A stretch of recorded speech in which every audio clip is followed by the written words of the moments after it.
página 230. Veníamos de todo lo hecho y decidido en materia previsional no era solamente porque tuviésemos convicciones éticas, sino porque estábamos convencidos que, además, sostener trabajo, sostener salarios, sostener jubilaciones y sostener pensiones era sostener la actividad económica que volvía a retroalimentarse y permitir que cada vez la gente pudiera estar mejor. Por último, en esa ocasión les dije que la decisión y elección que estábamos tomando aquel día trascendía a un gobierno, incluso a un partido político, porque era una política que iba más allá de una generación. Tenía que ver con el futuro, con nuestros hijos y con nuestros nietos. Qué increíble. En estos tiempos en que vuelven las políticas de saqueo del neoliberalismo, ¿cómo recuerdo ese día? Porque también señalé que lo que los argentinos teníamos que acordar era que el modelo que veníamos llevando adelante se institucionalice políticamente para que no pueda volver a ser cambiado.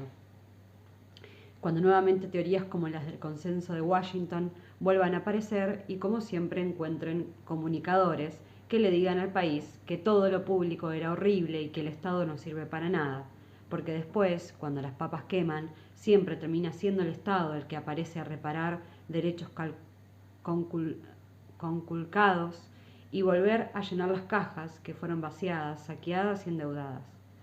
Un mes después, el 20 de noviembre del 2008, se promulgó la Ley 26.425 de estatización de las AFJP.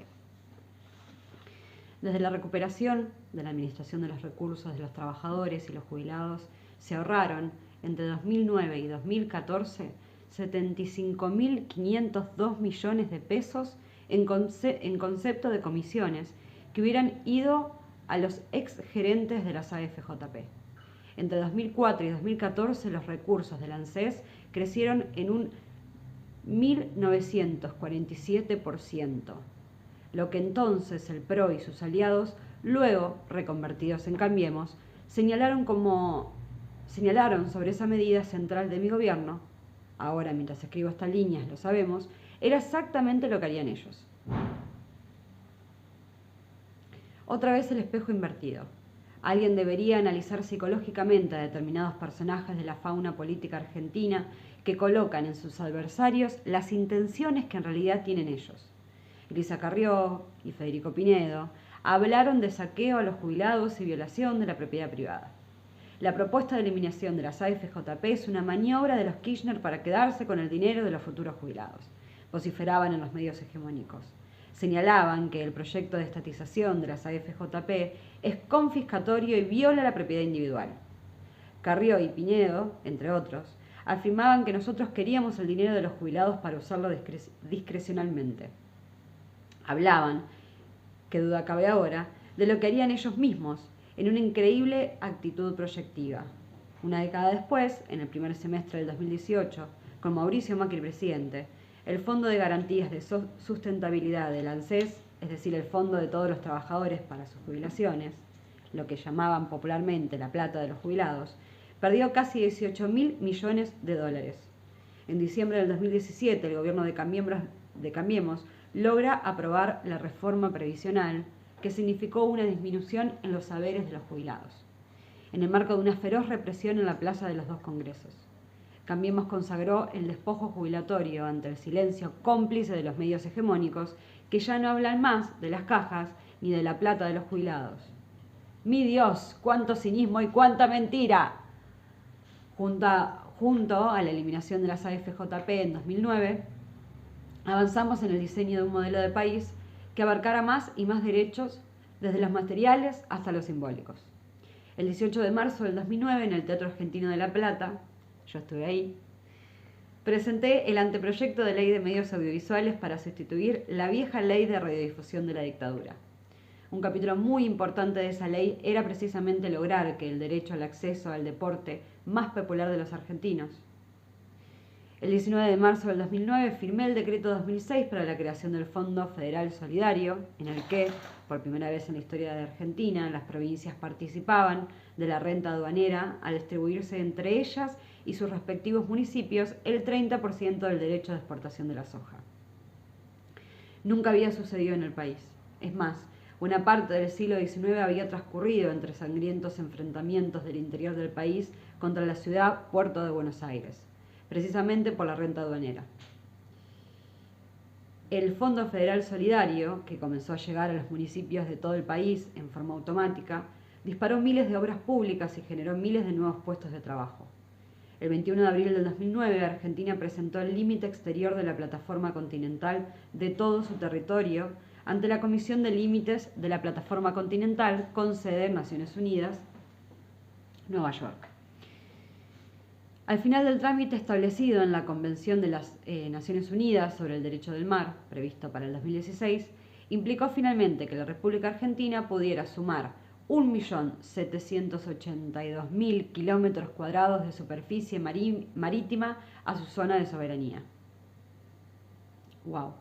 Sin embargo, pese a todas las políticas desplegadas, a la formidable ampliación de derechos y a las políticas contracíclicas para contrarrestar la crisis global del 2008, sobrevino una derrota electoral muy dura de aceptar en las elecciones de medio término en junio del 2009 en la provincia de Buenos Aires, cuando Néstor encabezó la lista de diputados nacionales del Frente para la Victoria.